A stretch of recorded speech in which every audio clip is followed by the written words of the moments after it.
What's going on, everybody? Welcome back to the Revival Method podcast. If you're new around here, my name is Dr. Brandon Parker, and today I'm going to be sharing with you 3 awesome techniques that you could use to build strength and mobility that's actually going to last you a lifetime. And what's really cool about these techniques is that each of these can actually be formed or placed into a singular workout session.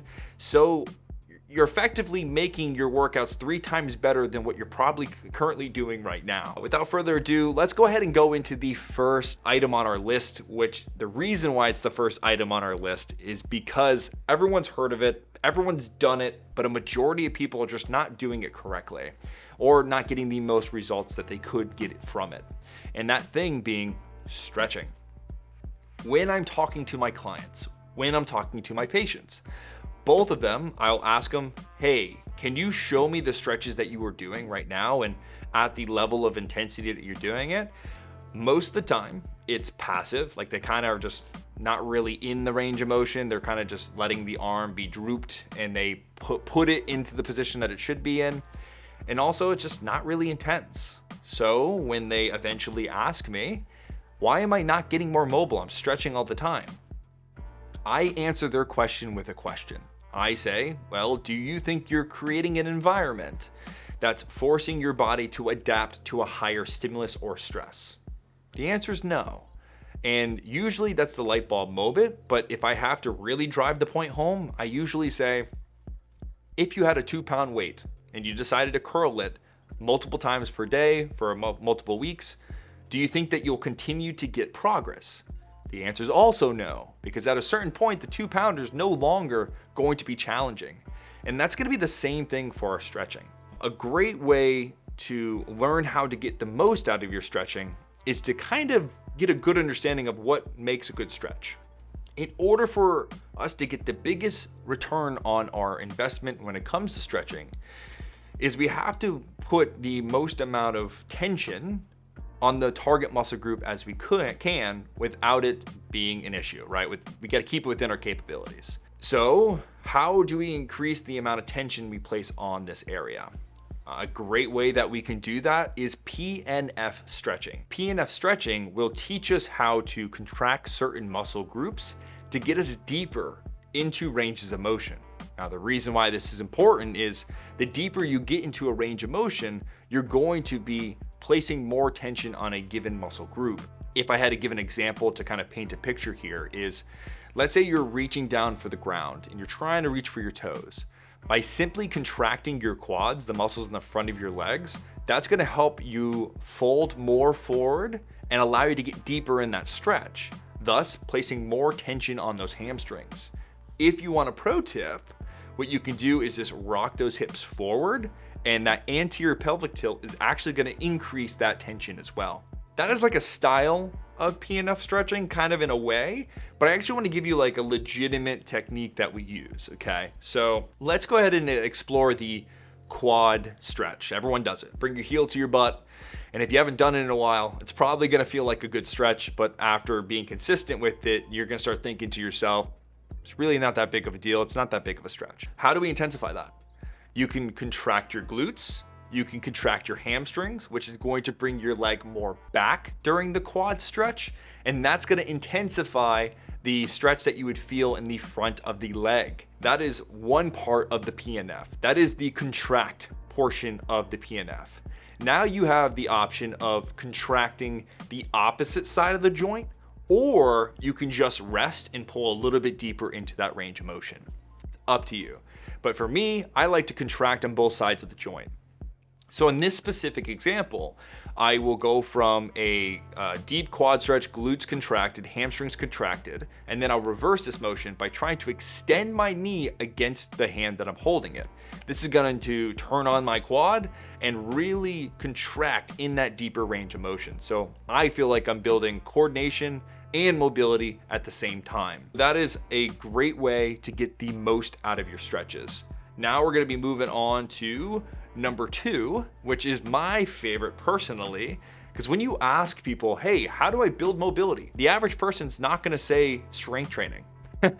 Most people think strength training is actually going to make you tighter and more stiff, which that's nothing further from the truth. And To help paint this picture as to why it's not true is you have to understand, at least briefly, how mobility works, okay? So let's say you try to get deep into a range of motion and you just can't. You feel like you're lacking mobility. You feel like there's a restriction somewhere. That is your nervous system not allowing you to get deeper into a specific range of motion because it is fearful that you are going to injure yourself.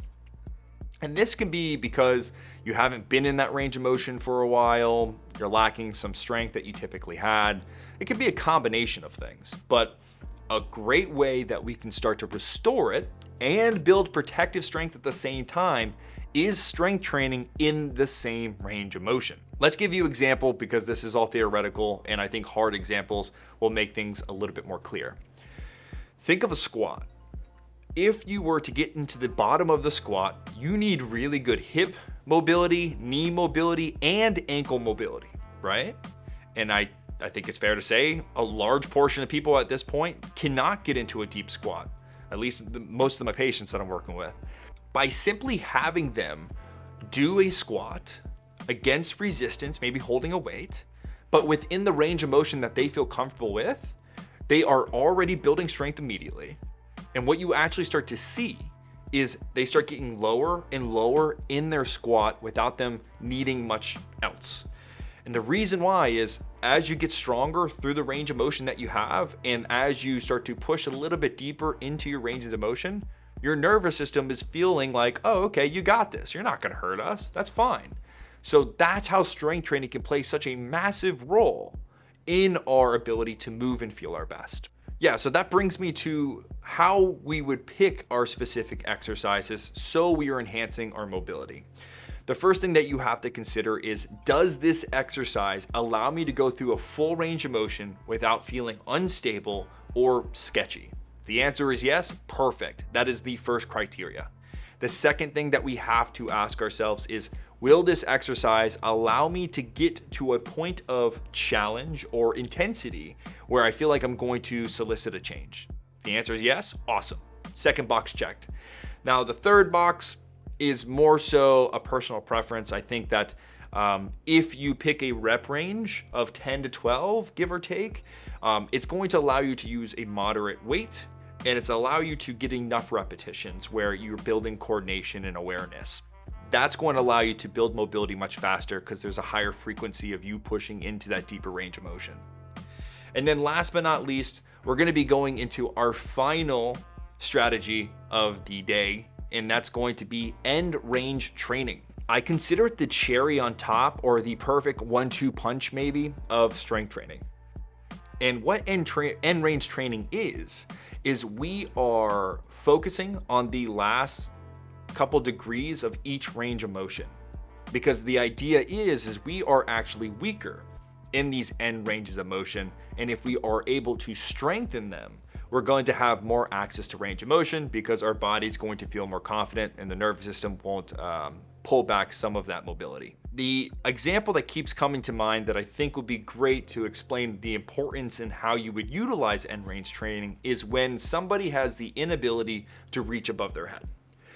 When you see somebody unable to reach above their head, they start to compensate by arcing their back in a way that they're hyperextending their lower spine, and it peaks their chest to the sky.